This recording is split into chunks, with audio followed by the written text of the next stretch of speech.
The so-called Twitter files, which were written by a group of independent journalists given access to internal company documents, offer a behind-the-scenes glimpse at how the federal government shaped the flow of information on one of the world's largest social media platforms. Whether or not the Twitter files contain information that was surprising to those already aware of the thousands of takedown requests the company receives every month from law enforcement agencies and the courts, or of the immense challenges of content moderation, is beside the point. The Twitter files have brought important new information to light. They show that the company stifled debate over important policy issues by shadow banning certain accounts for no good reason and then misleading the public about it.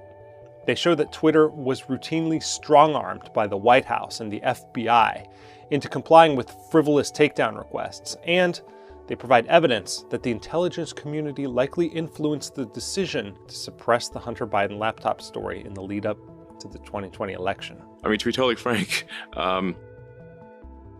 almost every conspiracy theory that people had about Twitter turned out to be true.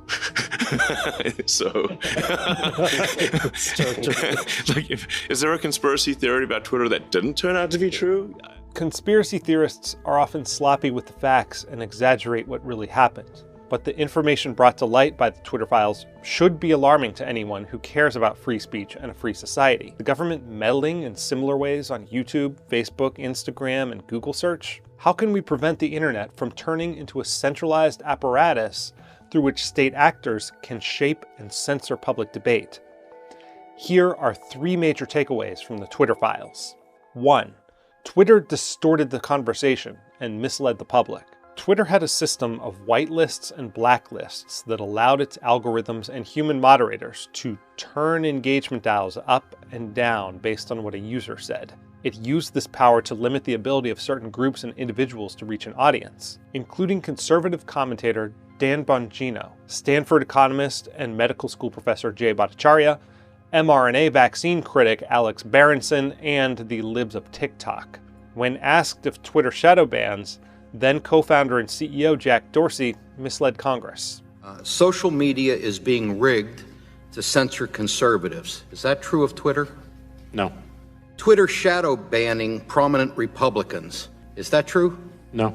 Companies sought to cover by tap dancing around the meaning of the word. In a 2018 blog post, Twitter's trust and safety team wrote, "We do not shadow ban. You are always able to see the tweets from accounts you follow, although you may have to do more work to find them, like go directly to their profile." Needless to say, making tweets so hard to find that digging through someone's profile is the only way to unearth them is what's commonly known as shadow banning, or as Twitter employees termed it with an Orwellian flair, visibility filtering.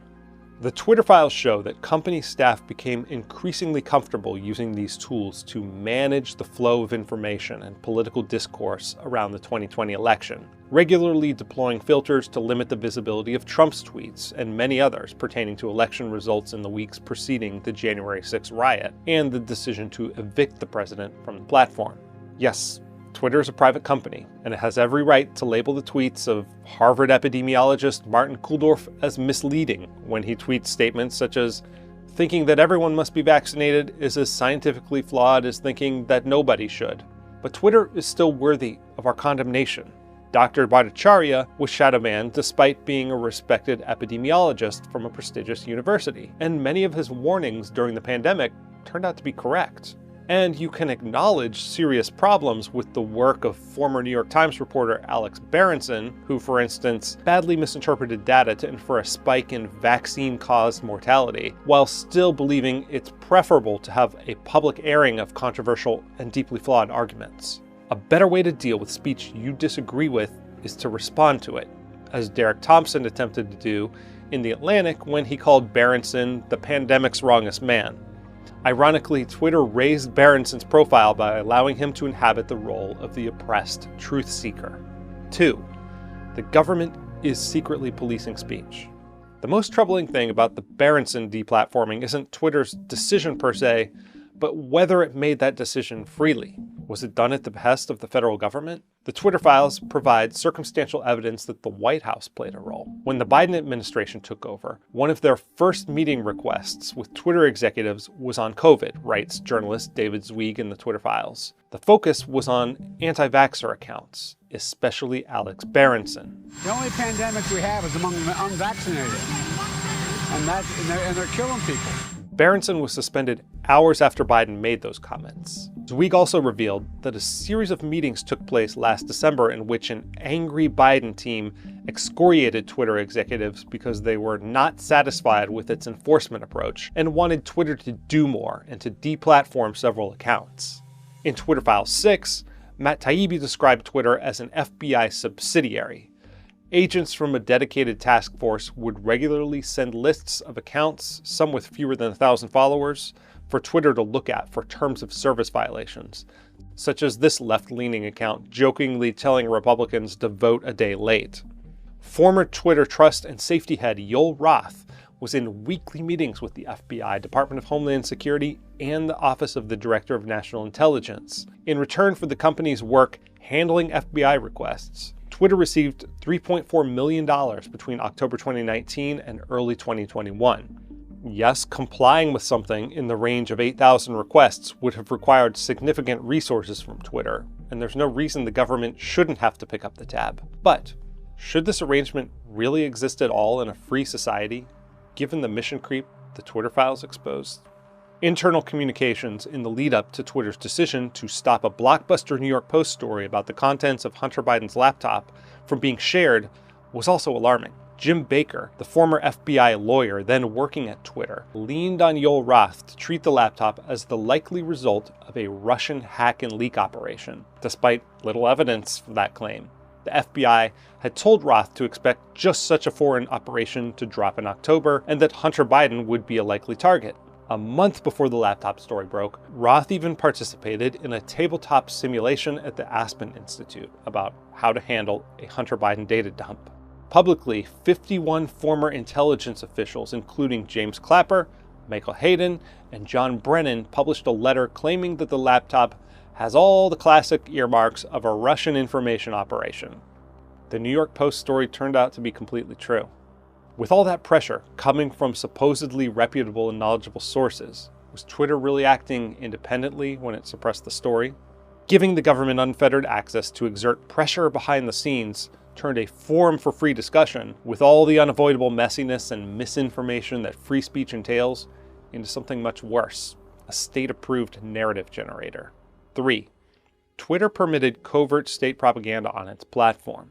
The US ran sock puppet accounts on Twitter and then may have tried to shut them down secretly when it looked like it was caught in the act. After Trump won the 2016 election and Clinton blamed Russia for her loss, Congress began to focus intently on the role of foreign misinformation on the internet. Twitter began transparently labeling accounts associated with any government, whether it be a politician or a state-run media outlet. It also pledged to Congress to rapidly identify and shut down all state-backed covert information operations and deceptive propaganda. But apparently that didn't always extend to propaganda disseminated by our own government.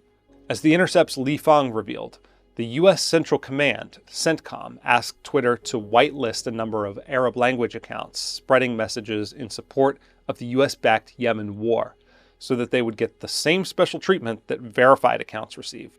Twitter complied.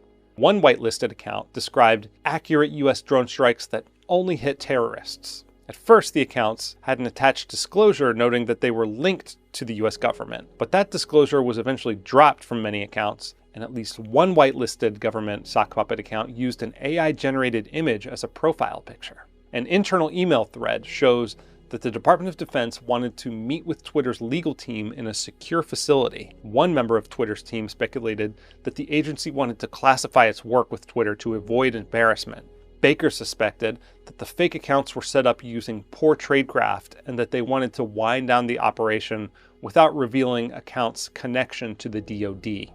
So what should Americans demand of Congress in light of the Twitter file revelations? Lawmakers should rein in the FBI and other executive agencies with stricter reporting requirements and defund any federal task force whose mission includes fighting the slippery concept of misinformation. And yet, that will probably never happen. The new omnibus bill just increase the FBI's funding. Unfortunately, if a tool of centralized speech control can be abused by a government, it's a virtual certainty that it will be abused eventually. We should follow the advice of Julian Assange and the cypherpunk movement that shaped his thinking, which maintained that technology, not government policy, is the only effective check on authoritarian tendencies in the long run. You cannot trust a government to implement the policies that it says that it's implementing. And so we must provide the underlying tools, cryptographic tools that we control, as a sort of use of force. The good news is that many people are gradually waking up to the dangers of allowing a company to maintain centralized control over the public conversation. After Trump's deplatforming, many conservatives migrated to the encrypted network Telegram. Since Elon Musk's takeover of Twitter, many progressives have joined the decentralized platform Mastodon. Former Twitter CEO Jack Dorsey has invested in the blockchain-based social media site Nostr and published an article calling for a native internet protocol for social media, arguing that social media must be resilient to corporate and government control, and moderation is best implemented by algorithmic choice. And if Elon Musk wants to keep Twitter relevant and competitive in this continually fracturing landscape and live up to his promise of bringing more free speech to the platform, he'll have to take these developments seriously and think about ways that Twitter 2.0 can avoid the fate of its predecessor by once again falling victim to state interference. He should aim to design a platform that makes this kind of meddling impossible, so that we don't have to trust any tech executive, including Elon Musk, not to censor speech on behalf of the government.